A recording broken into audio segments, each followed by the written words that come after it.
प्रश्नावली 2.1 और ये हमारा पहला प्रश्न है ना। देखो, इन प्रश्नों को अगर हमें समझना है ना, तो सबसे पहले हमें समझना पड़ेगा पूर्ण संख्या और प्राकृत संख्या क्या होती है ना। देखो, हमें जो है इस चैप्टर में एक तो पढ़ना है कि ये प्राकृत संख्या क्या होती है, प्राकृत संख्या ये क्या होती है, ठीक है। और दूसरा हमें समझना होगा कि ये पूर्ण संख्या क्या होती है, पूर्ण संख्या, ठीक है। तो प्यारे बच्चों, प्राकृत संख्या वे संख्या है जो एक से प्रारंभ होती है, एक के बाद दो, फिर तीन, फिर चार, ऐसे करके बहुत सारी संख्याएं आती है। तो उन्हें हम कौन सी संख्या बोलेंगे, प्राकृत संख्या बोलेंगे। यानी प्राकृत संख्या वे संख्या है जो एक से प्रारंभ होकर अनंत तक चलती जाती है, कभी ख़त्म नहीं होती है। जैसे एक के बाद क्या आएगा, दो, दो के बाद क्या आएगा, तीन, चार, पाँच, छः, सात, आठ, नौ, 10, ऐसे जितनी भी संख्या आएगी, 100, लाख, करोड़, है ना, उन्हें हम प्राकृत संख्या बोलेंगे। तो पूर्ण संख्या किसे कहते हैं, तो पूर्ण संख्या क्या होती है इसको समझो, है ना। प्राकृत संख्या एक से प्रारंभ होती है और पूर्ण संख्या जो है वो जीरो से प्रारंभ होती है ना। जीरो के बाद क्या आएगा, एक, फिर दो, फिर तीन, फिर चार, ऐसे। तो वे संख्या जो जीरो से प्रारंभ होती है उन्हें हम क्या कहते हैं, पूर्ण संख्या कहते हैं। जीरो से प्रारंभ होती है और अनंत तक चलती है, उन्हें हम पूर्ण संख्या कहते हैं। अब मैं यहाँ पर जो परिभाषा बता रहा हूँ प्राकृत संख्या और पूर्ण संख्या की, मैं यहाँ पर क्या कह रहा हूँ, वे संख्या जो एक से प्रारंभ होती है और अनंत तक चलती है। अब ये चलती कैसे है, तो इसके लिए हम क्या पढ़ेंगे, इसके लिए हम पढ़ेंगे संख्या रेखा। क्या पढ़ेंगे, संख्या रेखा। अब ये संख्या रेखा क्या होती है इसको समझो। हम स्केल से जो लाइन खींचते हैं ना, वही है संख्या रेखा। मान लो मैंने स्केल से एक ऐसे लाइन खींची, ऐसे सीधी लाइन, है ना। मेरी थोड़ी टेढ़ी मेढ़ी होगी, उस पर आप थोड़ा ध्यान मत देना, है ना।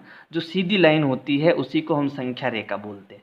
अब इस संख्या रेखा पर मुझे ये प्राकृत संख्या लगानी है, तो कैसे लगाऊंगा, तो प्राकृत संख्या कहाँ से शुरू होती है, एक से शुरू होती है। तो आप क्या करोगे, एक एक सेंटीमीटर के खाने बनाओगे। स्केल में होता ना, 1 2 3 4 15 तक, 15 सेंटीमीटर तक लंबी स्केल होती है, तो उसमें 1 सेंटीमीटर होता है। तो वहाँ एक एक सेंटीमीटर के ऐसे अपने को निशान बनाने हैं, है ना। मैं क्या बना रहा हूँ, संख्या रेखा बना रहा हूँ। तो इसको समझना संख्या रेखा क्या होती है। मान लो मैंने यहाँ पर एक बनाया, फिर इसके बाद क्या आएगा, दो आएगा, फिर तीन, फिर चार, पाँच, छः, सात, आठ, नौ और 10, है ना। तो मैंने एक संख्या रेखा बनाई और उस संख्या रेखा कहाँ से प्रारंभ हो रही है, एक से प्रारंभ हो रही है। एक के बाद क्या आ रहा है, दो, दो के बाद क्या आ रहा है, तीन, ऐसे करके मैंने 10 तक जो है प्राकृत संख्या की क्या बनाई, संख्या रेखा बनाई है। समझ में आया। अच्छा, अब ये संख्या रेखा आप बहुत सारी अनंत तक बना सकते हो, इसको समझ में आया। अब ये कहाँ से प्रारंभ हुई, एक से प्रारंभ हुई, एक के बाद क्या आया, दो आया, दो के बाद क्या आया, तीन आया। अब जो संख्या बाद में आती है, देखो ध्यान से समझना इसको, है ना। जो संख्या बाद में आती है, एक तो आपकी क्या आएगी, संख्या पहले आएगी, क्या आएगी, पहले आएगी। दूसरी क्या आएगी, बाद में आएगी। तो एक संख्या तो पहले आएगी और दूसरी संख्या बाद में आएगी। जैसे मान लो 5 है मेरे पास, है ना। तो संख्या 5 के बाद में क्या आएगा, 6। 5 के बाद में क्या आएगा, 6। और 5 के पहले क्या आएगा, 4। तो 5 के पहले क्या आएगा, 4। 5 के बाद में क्या आएगा, 6। बात समझ में आई। अब जो बाद में कोई किसी भी संख्या के बाद में जो संख्या आती है, उसमें हम एक जोड़ते हैं। उसमें हम क्या करते हैं, एक जोड़ते हैं। जैसे अब मुझे 5, मान लो कोई संख्या 5 है, इसके बाद की संख्या चाहिए, तो मैं क्या करूँगा, 5 में क्या करूँगा, एक जोड़ दूंगा, तो उसके बाद की संख्या आ जाएगी। बात समझ में आई। अब मान लो मुझे 5 से पहले की संख्या चाहिए, तो अब क्या करेंगे, 5 में से एक घटा देंगे। तो अगर मैं किसी भी संख्या में से एक घटाता हूँ तो उस संख्या की पहले वाली संख्या आ जाएगी, है ना। अब जो बाद वाली संख्या आती है, किसी भी संख्या की जो बाद की संख्या होती है, उसे हम कहते हैं पूर्ववर्ती। उसे हम क्या कहते हैं, पूर्ववर्ती। जो बाद की संख्या होती है उसे हम क्या कहते हैं, पूर्ववर्ती। इसको समझना, देखो बहुत इम्पोर्टेंट है। जो बाद की संख्या होती है उसे हम क्या कहते हैं, पूर्ववर्ती, और जो किसी भी संख्या की पहले वाली संख्या होती है उसे हम क्या कहते हैं, सॉरी, पहले वाली संख्या को हम कहते हैं पूर्ववर्ती। थोड़ी गलती हुई मेरे से। पहले वाली संख्या को क्या कहते हैं, पूर्ववर्ती, और बाद वाली संख्या को कहते हैं परवर्ती। क्या कहते हैं, परवर्ती। ये पर है ना, परवर्ती, इसको थोड़ा समझना। तो अब आप ध्यान रखना, जब भी पूर्व शब्द आता है तो मतलब संख्या के पहले, यानी संख्या में से एक घटाना है, और जब भी आपको परवर्ती यानी बाद की संख्या बोले तो उसमें आपको एक जोड़ना है। तो ये छोटी सी बात है जो आपको समझनी होगी। अब अगर आपको संख्या रेखा, पूर्ण संख्या रेखा बनानी पड़ती तो इसके आगे क्या आ जाता, इसके आगे 0 आ जाता। बात समझ में आई? तो ये अब कौन सी संख्या रेखा बन गई, पूर्ण संख्या की संख्या रेखा बन गई। अब हम पहला प्रश्न करेंगे। देखो पहला प्रश्न क्या है, इकाई, दाई, सैकड़ा, हजार और 10,000। हमारे पास एक संख्या है, कितनी है वो, 10,999 के बाद अगली 3 प्राकृत संख्याएं लिखिए। यहाँ पर ये क्या बता रहा है, प्राकृत संख्या है ना। इसका मतलब ये 1 से प्रारंभ हुई है और ये हमारे पास एक संख्या मिली है। अब मुझे इसकी बाद वाली का मतलब इसमें हमें कितना जोड़ना है, 1 जोड़ना है। लेकिन हमें कितनी संख्याएं चाहिए, 3 संख्याएं चाहिए। तो पहले प्रश्न का मैं उत्तर कर रहा हूँ यहाँ पे, है ना, पहले प्रश्न का उत्तर कर रहा हूँ। तो पहले प्रश्न में मुझे एक तो कितनी चाहिए, 3 संख्याएं चाहिए इसके बाद की। तो मुझे पहली संख्या कब मिलेगी, जब मैं 10,999 में 1 जोड़ूंगा तो मुझे इसके ठीक बाद वाली संख्या मिल जाएगी, है ना। तो अब आप इसकी जोड़ करोगे तो 9 में 1 जोड़ोगे तो 10 आएगा, है ना। जोड़ तो आपको आती है ना, आपको ऐसे जोड़ना है, मैं सीधा जोड़ूंगा।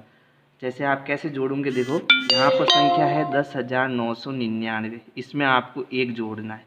तो 9 और 1 10, हसल का 1, 9 और 1 10, हसल का 1, 9 और 1 10, हसल का 1, 1 और 0 1, और ये 1, कितना हो गया, 11,000 हो गया। ठीक है। अब ये दूसरा प्रश्न है ना। अब दूसरे प्रश्न में हमारे पास एक, सॉरी दूसरा प्रश्न नहीं, इसमें तीन संख्याएं बतानी है हमको। तो अब अगली संख्या मुझे क्या मिली, 11,000 मिली। अब 11,000 की और एक बाद वाली संख्या चाहिए, तो 11,000 में हमें एक और जोड़ना पड़ेगा, है ना। 11,000 में हम एक और जोड़ेंगे तो वो हो जाएगा 11,001। आप ऐसे जोड़ना, है ना, यही उत्तर आएगा। फिर इसके बाद में तीसरी कौन सी संख्या होगी, तो हम 11,001 में और एक जोड़ेंगे। तो 11,001 में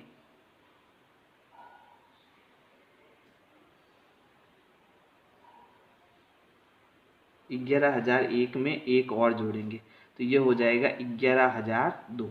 तो 10,999 के बाद की 3 प्राकृत संख्याएं कौन कौन सी है, 11,000, 11,001, 11,002, है ना। अब हम दूसरा प्रश्न करेंगे। अब दूसरा प्रश्न क्या है, देखो, इकाई, दाई, सैकड़ा, हजार, 10,000, यानी 10,001 से ठीक पहले आने वाली 3 पूर्ण संख्याएं लिखिए। यानी अब इस प्रश्न में जो है हमें ठीक पहले वाली संख्या ज्ञात करनी है। तो पहले वाली संख्या कैसे ज्ञात करते हैं, उसमें जो संख्या है उसमें से एक हम क्या करते हैं, घटा देते हैं। तो यहाँ पर हमारे पास है 10,001, तो उसमें से हम एक को क्या करेंगे, घटाएंगे। तो जैसे ही 10,000, देखो यहाँ पर मैं घटा रहा हूँ, है ना, 10,001 में से एक घटाना है मुझे। तो एक में से एक गया 0, लेकिन अब यहाँ पर देखो क्या बचा, 0 फिर 0 फिर 0 फिर 1, यानी कितना बचा, 10,000। तो 10,001 में से जब एक जाएगा तो कितना आएगा, 10,000 आएगा, है ना। अब दूसरी एक, 10,001 के पहले कौन है, 10,000, फिर 10,000 के पहले कौन आएगा, तो हम 10,000 में से क्या करेंगे, एक को घटा देंगे।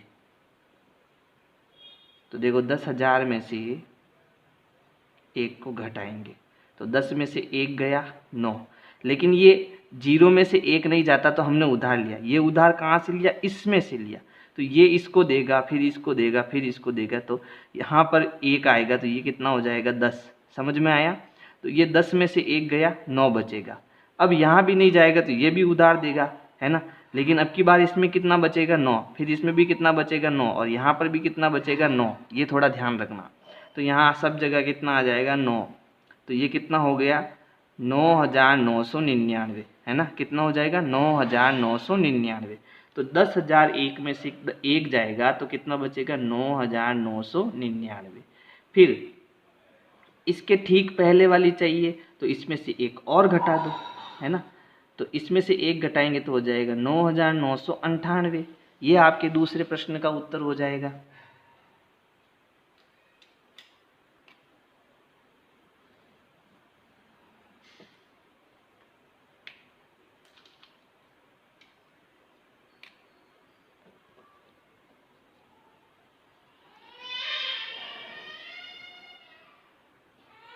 अब तीसरा प्रश्न देखो।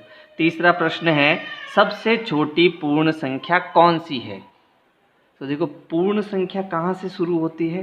पूर्ण संख्या शुरू होती है 0 से। 0 से फिर 1, फिर उसके बाद 2, फिर उसके बाद 3, ऐसे चलती जाती है। तो सबसे छोटी पूर्ण संख्या कौन सी है? आप खुद बताओ। सबसे छोटी पूर्ण संख्या कौन सी है? 0। तो यहाँ पर मैं इसका उत्तर यहीं लिख देता हूँ। इसका उत्तर क्या होगा? इसका उत्तर होगा 0। और 0 को हम हिंदी में बोलते हैं शून्य। आप ये लिखो चाहे ये लिखो, दोनों एक ही है ना। तो प्रश्न 4 में क्या है देखो, 32 और 53 के बीच में कितनी पूर्ण संख्याएं हैं? यानी प्रश्न संख्या 4 का उत्तर क्या होगा देखो। अब ये क्या कह रहा है? 32 और 53 के बीच कितनी संख्या है? हमें केवल वो संख्याएं बतानी है। तो हम क्या करेंगे भाई, 32 के आगे की संख्या लिखेंगे। तो देखो 32, फिर इसके बाद क्या आएगा? 33,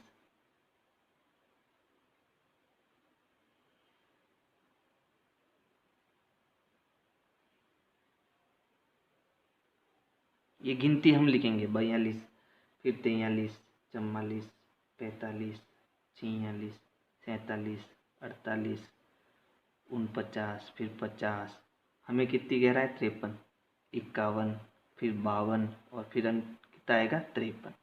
अब ये कह रहा है इन दोनों के बीच में, यानी इनको तो हमें गिनना ही नहीं है ना। इन दोनों को तो हमें गिनना ही नहीं है। अब इनके बीच में टोटल कितनी संख्या है वो बतानी है। तो गिनो देखो, 1, 2, 3, 4, 5, 6, 7, 8, 9, 10, 11, 12, 13, 14, 15, 16, 17, 18, 19, 20। तो इन दोनों के बीच में कितनी संख्याएं हैं? कितनी पूर्ण संख्याएं हैं? 20 पूर्ण संख्याएं। तो हम यहाँ लिखेंगे 32 और 53 के बीच कुल 20 पूर्ण संख्याएं हैं। अगला प्रश्न देखो। देखो प्रश्न संख्या 5 क्या है? निम्न के परवर्ती लिखिए। और प्रश्न संख्या 6 है, निम्न के पूर्ववर्ती लिखिए। तो मैंने आपको बताया था, है ना। क्या बताया था देखो, इसमें मैंने बताया था कि जो बाद की संख्या होती है उन्हें हम कहते हैं परवर्ती, और जो बाद वाली संख्या होती है उनमें हम क्या करते हैं? 1 जोड़ते हैं। और जो पहले वाली संख्या होती है उसको हम पूर्ववर्ती बोलते हैं। और पहले वाली संख्या कैसे निकालते हैं? -1 करके, है ना। तो अब हम पहले 5वां प्रश्न करेंगे। अब 5वां प्रश्न थोड़ा ध्यान से देखो।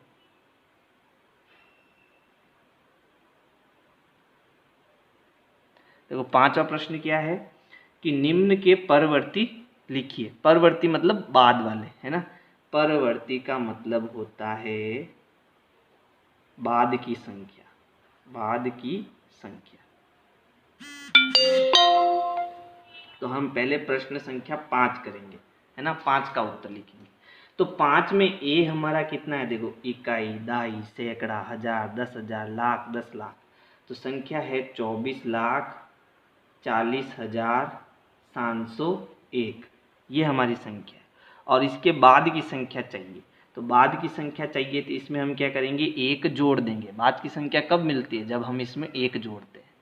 तो यहाँ पर देखो 1 और 1 जुड़ जाएगा, कितना हो जाएगा? 2 हो जाएगा। तो ये हो गया 702 सीधा, है ना।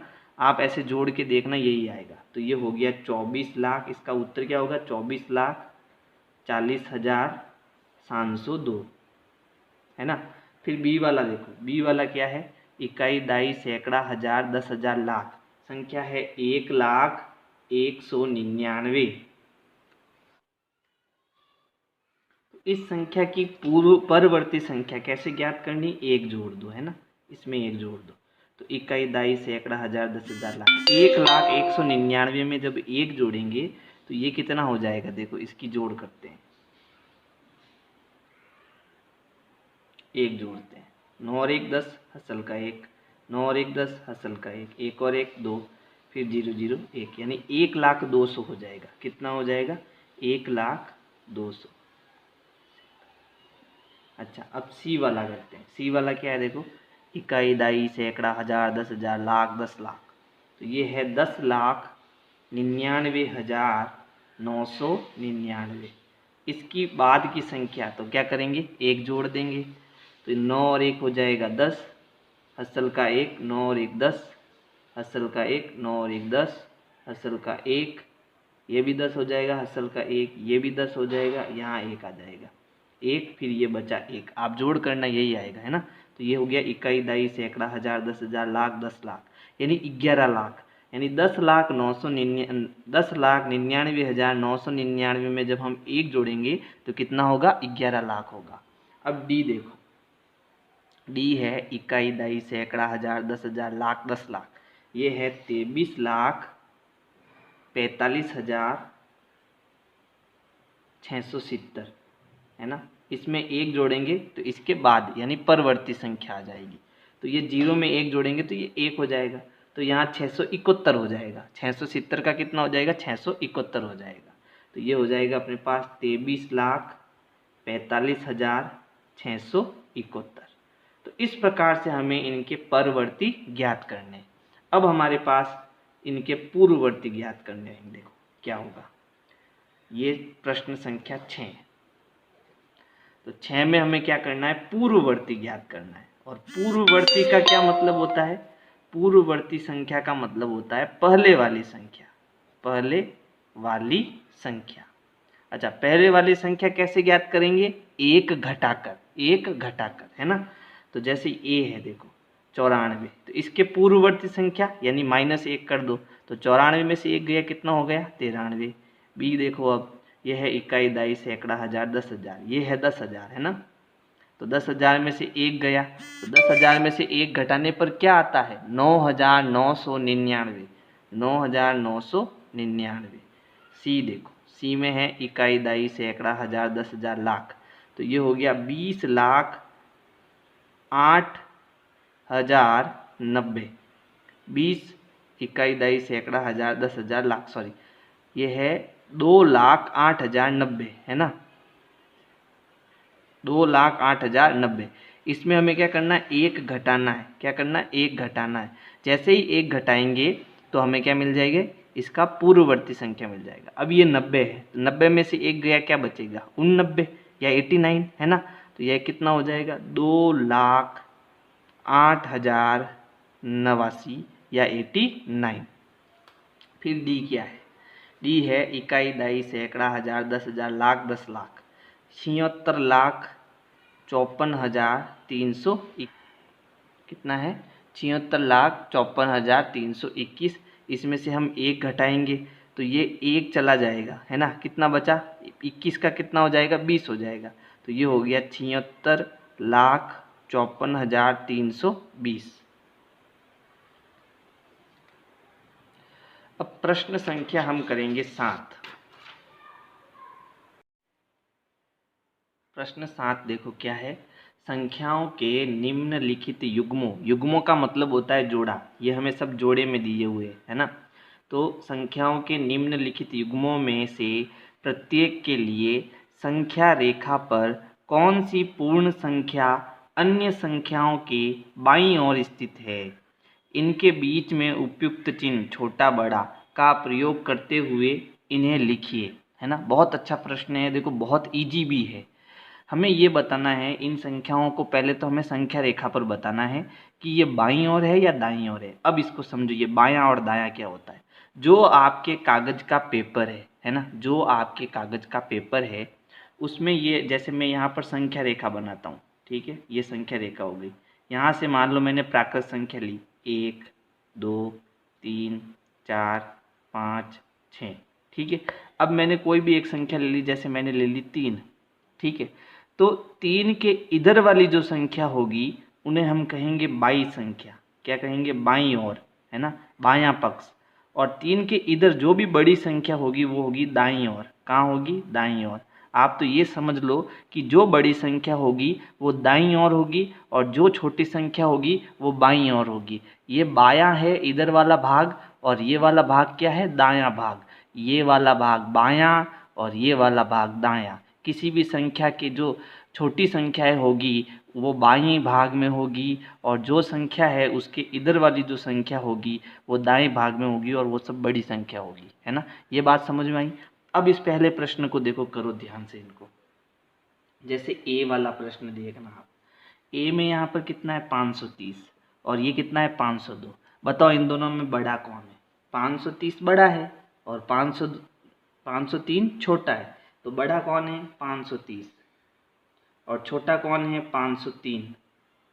तो जो बड़ा होता है उसकी तरफ मुंह खुला होता है, ये तो हम जानते हैं। ये जो निशान है ये कैसे लगाते हैं कि जो संख्या बड़ी होती है उसकी तरफ मुंह खुला होता है और जो संख्या छोटी होती है उसकी तरफ मुंह बंद होता है। तो ये बड़ी है और ये छोटी है। अब बताओ छोटी संख्या कौन सी है? 503। तो छोटी संख्या हमेशा किस ओर होती है? बाईं ओर होती है। बात समझ में आई? तो यहाँ हम क्या लिखेंगे? 503। यहाँ पर जो आपको लिखना है वो लिखना है यहाँ पर, ठीक है। क्या लिखना है? 503 530 के 530 के बाईं ओर है।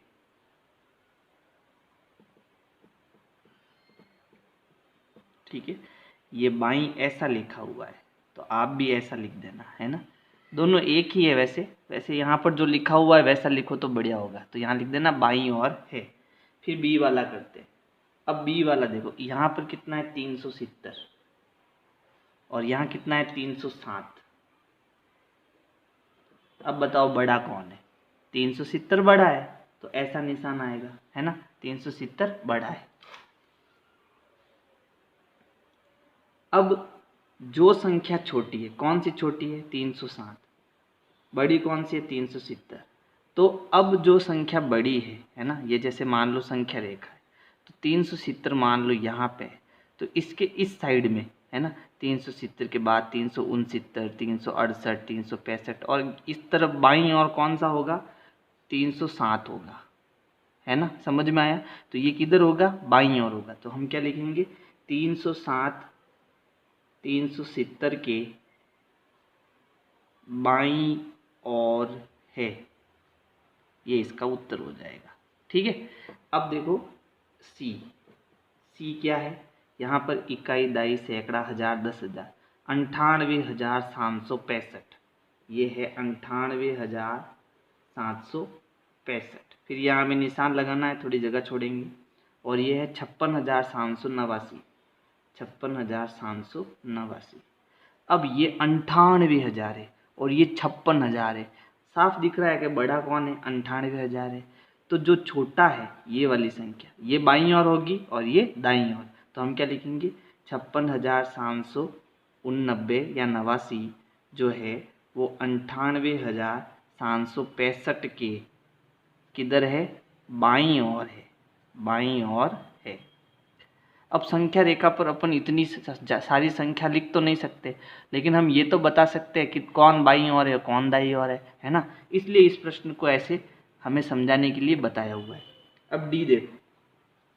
डी है इकाई, दाई, सैकड़ा, हजार, 10,000, लाख, 10 लाख।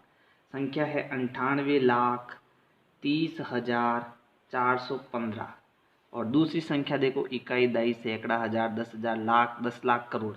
अगली संख्या है 1,23,001। तो यहाँ पर ये करोड़ में जा रही है, और ये संख्या 98,000 में जा रही है। तो 1 करोड़ हमें पता है बड़ा होता है, तो ये संख्या अब ये वाली बड़ी है, तो इधर आपको मूव करना है। अब छोटी कौन सी है? छोटी आपके 98,30,415 छोटी। तो हम क्या लिखेंगे? हम यह लिखेंगे 98,30,415 1 करोड़ 23,000 1 के बाईं ओर है। तो ये हो गया आपका प्रश्न संख्या 7। अब हम सबसे बढ़िया और सबसे इंटरेस्टिंग 8वां प्रश्न करेंगे। अब देखो 8वां प्रश्न क्या है? निम्नलिखित कथनों में से कौन से कथन सत्य और कौन से कथन असत्य है? हमें सत्य और असत्य बताना है ना। तो सबसे पहला प्रश्न देखो, शून्य सबसे छोटी प्राकृत संख्या है क्या? सत्य या असत्य? भाई मैंने क्या बताया था? मैंने बताया जब प्राकृत संख्या जो होती है वो 1 से प्रारंभ होती है। कहाँ से प्रारंभ होती है? 1 से प्रारंभ होती है और अनंत तक चलती जाती है, कभी ख़त्म नहीं होगी। ठीक है। और पूर्ण संख्या जो होती है वो 0 से प्रारंभ होती है और अनंत तक चलती जाती है। तो अब ये प्रश्न क्या कह रहा है? प्रश्न कह रहा है शून्य सबसे छोटी प्राकृत संख्या है क्या? देखो प्राकृत संख्या में कहीं भी शून्य नहीं है, कहीं भी 0 नहीं है। इसका मतलब ये कथन क्या है? असत्य है ना। ये जो कथन बोल रहा है वो क्या है? असत्य है। क्योंकि प्राकृत संख्या में पूर्ण संख्या होती ही नहीं है, तो सबसे छोटी संख्या 0 कैसे होगी? सबसे छोटी संख्या प्राकृत संख्या में है 1 और पूर्ण संख्या में सबसे छोटी कौन सी है? 0 है। समझ में आया? प्राकृत संख्या में सबसे छोटी संख्या 1 है, 0 नहीं है ना, इसलिए ये कथन असत्य है। फिर बी वाला देखो, 400 संख्या 399 का पूर्ववर्ती है क्या? पूर्व मैंने बताया आपको, एक संख्या जो होती है उसमें हमारे यहाँ पर अगर हमें दाईं ओर जाना है तो बाद की संख्या आएगी, और इधर कौन सी आएगी? पहले वाली संख्या आएगी। तो संख्या जैसे यहाँ पर 5 है, तो 5 के बाद क्या आता है? 4, और 5 के बाद क्या आता है? 6, और 5 के पहले क्या आता है? 4, है ना।